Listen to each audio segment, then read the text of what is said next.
Oi, tudo bom? Vamos nos preparar para o domingo, como sempre eu faço, antecipando aqui para vocês o texto que vai ser trabalhado no culto de domingo aqui da nossa igreja.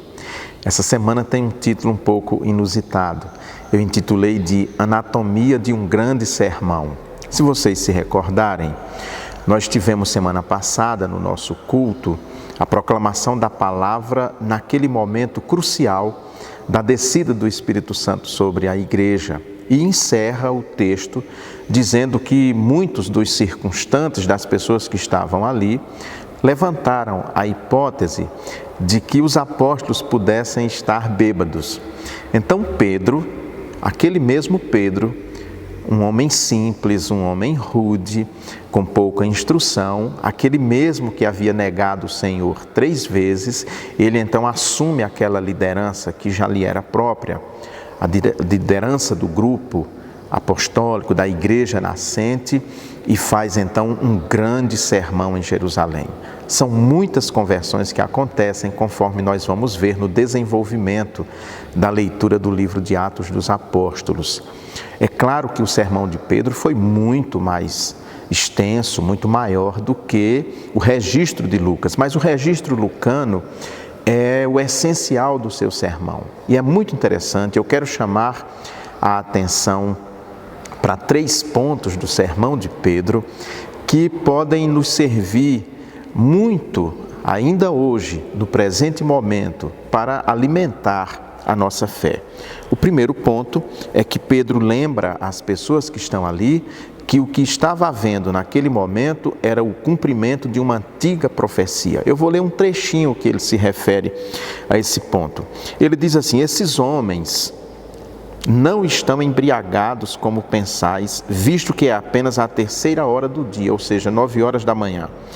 Mas isto é o que havia sido falado pelo profeta Joel. Joel é um profeta do Antigo Testamento, chamado num grupo dos profetas menores. Joel diz o seguinte: e acontecerá nos últimos dias, diz o Senhor, que derramarei do meu espírito sobre todas as pessoas, e os vossos filhos e as vossas filhas profetizarão, os vossos jovens terão visões, os vossos velhos terão sonhos, e naqueles dias derramarei do meu espírito sobre os meus servos e sobre as minhas servas, e eles profetizarão. Pedro percebeu que naquele momento estava havendo o cumprimento de uma profecia, essa profecia de Joel. O Antigo Testamento é muito interessante porque o Espírito Santo de Deus, ele não é, digamos assim, distribuído para toda a assembleia, para toda a comunidade, mas é distribuído para determinadas pessoas por determinado tempo. Nós vemos isso no caso dos profetas, no caso dos reis de Israel. Agora não, todo mundo, jovens e velhos, crianças, homens e mulheres, escravos e livres, todo mundo, todos recebem o Espírito Santo de Deus. E ele diz então que os jovens profetizarão e os velhos terão sonhos. Agora imagine que coisa maravilhosa. Os velhos terão sonhos, ou seja, quando a gente sonha, quando a gente diz assim, eu tenho um sonho, é sempre algo para o futuro, nunca é para o passado. Então imagina os velhos tendo sonhos, olhando para o futuro, vislumbrando um futuro melhor do que o passado e do que o presente. Então Pedro viu que uma profecia estava sendo cumprida naquele momento e ele alerta as pessoas incrédulas que eles não estão bêbados, mas na verdade eles são portadores do Espírito Santo de Deus e cumprem essa profecia. O segundo ponto importante é que ele diz que em Jesus se cumpre todo o Antigo Testamento. Se nós pudéssemos resumir o Antigo Testamento numa palavra, essa palavra seria anúncio. Anúncio. Se nós pudéssemos então fazer o mesmo com o Novo Testamento, seria cumprimento. O Novo Testamento é o cumprimento de tudo que foi anunciado no Antigo Testamento, em todas as profecias do Antigo Testamento, que se cumprem em Jesus. E Pedro diz então, Homens israelitas, escutai estas palavras.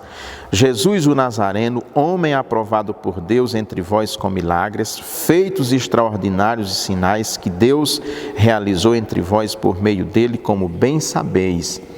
Ele que foi entregue pelo conselho determinado e pela presciência de Deus, vós o matastes, crucificando-o pelas mãos de ímpios. Então ele lembra, olha, isso que vocês fizeram, vocês o fizeram ao Filho de Deus, ao Messias anunciado, aquele que for anunciado pelos profetas. E ele então cumpre essas profecias do Antigo Testamento.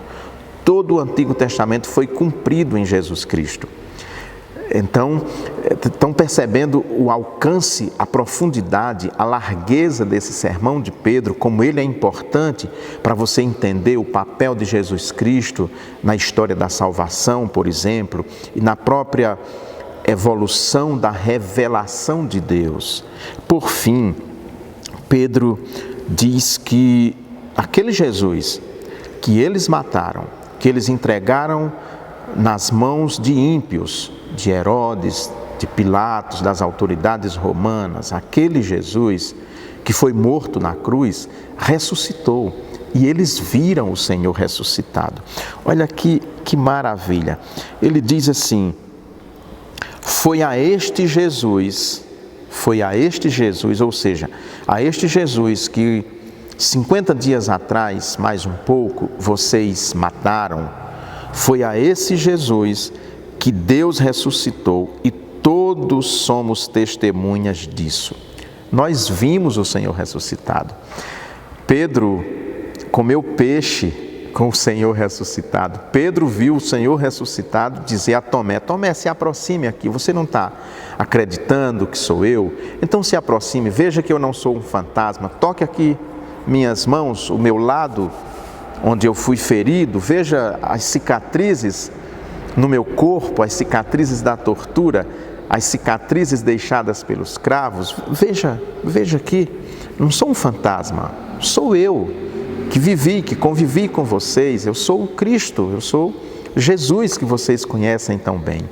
Pedro teve a graça de poder ver o Senhor ressuscitado, de ficar com Ele, de caminhar com Ele. Lucas nos diz que o Senhor ficou 40 dias depois da ressurreição, aqui com seus discípulos, conversando, instruindo, reuniu-se com eles na Galileia, esteve em Jerusalém, em vários lugares, ficou ali, convivendo, revelando, mostrando seguramente toda a Escritura, o cumprimento, como tudo se dera para que chegasse àquele momento. Então Pedro toma a palavra e faz esse sermão marcante que comove, mais do que comove, converte uma multidão ao Senhor Jesus.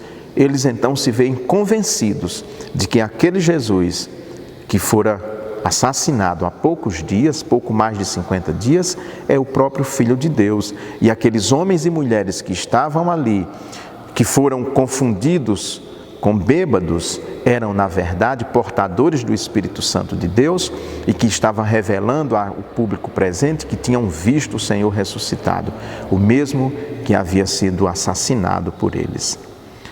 É um sermão muito bonito e também nos mostra que todo sermão deve ser bíblico, fundamentado na palavra de Deus. Pedro faz isso do começo ao fim e o resultado não podia ser outro, a conversão de uma multidão.